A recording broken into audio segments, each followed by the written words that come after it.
All right, I've been challenged to create a vintage style truck out of this cookie box and cookie insert. What the heck? This is Andrea, back from the craft future. I promise you, this ends up so much cuter than I ever imagined it and how I drew it out. Let's get our supplies. Some paint, some acrylic markers, gold, and I used a pink as well. And I, of course, Sharpie markers, which I always seem to lean on. And for decorations, something kind of interesting, which is this mesh tubing that I got at Dollar Tree. So grab some supplies, be flexible about how you decorate things. You just want to get the structure right, and then you're off to the races. So what I envision in my drawing is that these wheels will actually be these plastic pieces, and this top will be this plastic piece in the middle here. So I'm gonna see how that actually works in an initial sort of mock-up of this. So let's get into it. I mean, there's no better time than the present, right? Because like, I need some encouragement. What I'm gonna start with is actually taking the box apart and then turning it inside out so that I can have the white on the inside as my canvas.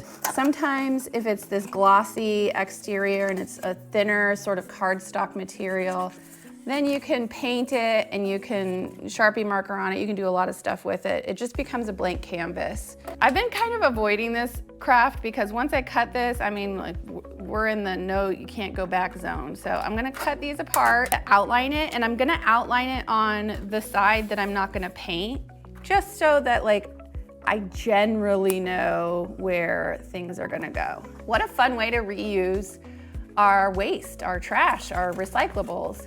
I mean, this is gonna be a fun one. And I always take a more moderate approach. I don't like to cut away too much in case I need some extra material to hold on to. So let's see. All right, let's just rough it together and just see like that. The good thing is there's two sides to this, so if I mess up one side, I guess the other side could look better. Half circles on either side of these here. It's gonna look cute. Whew, yikes. Before I do any of this gluing this together, I actually just wanna give this some paint. Kind of a nice pastel pink, you know, a lighter pink that will transition its way through Halloween and Christmas. And so this is yet another upcycle that I have. This is like the top of a granola and yogurt parfait thing that my son loves to get. Are we ready? I actually think that this is the perfect color. Some washable tempera paint that I had laying around for the kid, and I used some cheapo Craft Smart white paint to get this cute pink. All right, so let's do some painting. Just a thin layer across everything that's white. Don't fret about having the perfect solid, non-streaky coloring, because vintage is not that way in any way, shape, or form. And that means that the more streaks and the more blotches that you have, probably the more vintage and beautiful it's gonna look. Okay, I'm gonna set this off to dry, and if it's not dry in time, I'm gonna hit it with a blow dryer because I can't wait to put this together. Let's talk about the tires and the windshield while that dried. Always have Sharpie markers on hand. So I'm going to simply Sharpie marker the tires. By the way, I love these challenges. It always gets me outside of my comfort zone. I always feel a little bit nervous at first, and then I get through, and the end result is always so fun. Glitter hack incoming. This is my awesome glitterator. Actually, it's just a funnel and a few pieces of foam. Holding it up is some bamboo sticks. I have a short video on how I created this, but I'm pretty sure you can figure it out. Let's do this. So much of this transparent, translucent white glitter. I have fresh paint on here. Dump on some glitter. If you want to cover up a little bit of a bad paint job like the one I just did. It's doing two things. It is glittering my project and putting the glitter back into the bag. My glitter away. And move on to assembly. Cut a slit here, and then I'm gonna make the wood pieces of the back truck to where they flip out. So let's see if I'm gonna get the main seam lined up. Oop, get the tires in.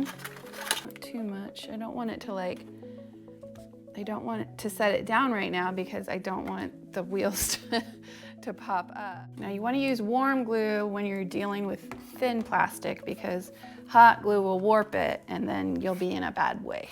It's happening. Oh my gosh, it's starting to look like a vehicle of sorts. And of course, you have to stick around for the accessorizing because that is not only my favorite part, but it's the part that really defines the whole project and brings it all together. Right, let's accessorize. Doors. This mesh tubing, I think is perfect for a bumper. I sometimes think like, oh, just keep it simple. And then I find all these like shiny things that I have and I'm like, no, I need to put more shiny things on it. Crowning moment. Going to hot glue this onto the truck. And then I'm gonna tuck in the front and the back. My favorite part's decoration time. I'm just gonna use a foam ball to stick some of my decorations into. I'm not gonna put them in all the way because this is gonna sink in a bit like that. Perfect. Let's compare it to my drawing versus the actual real life project. It's so cute. I had no idea how much a pink cookie truck could make me feel, and this is just making me so happy. Holy cow, I need the ideas to keep flowing, guys. So don't forget to come to my live stream every Thursday at 11 a.m. Eastern time. You get to choose what I do next and what the theme is gonna be. Don't forget to share this and like and subscribe if you haven't already. You all are awesome, inspiring, and I can't wait to figure out what we're gonna do next together. All right, bye.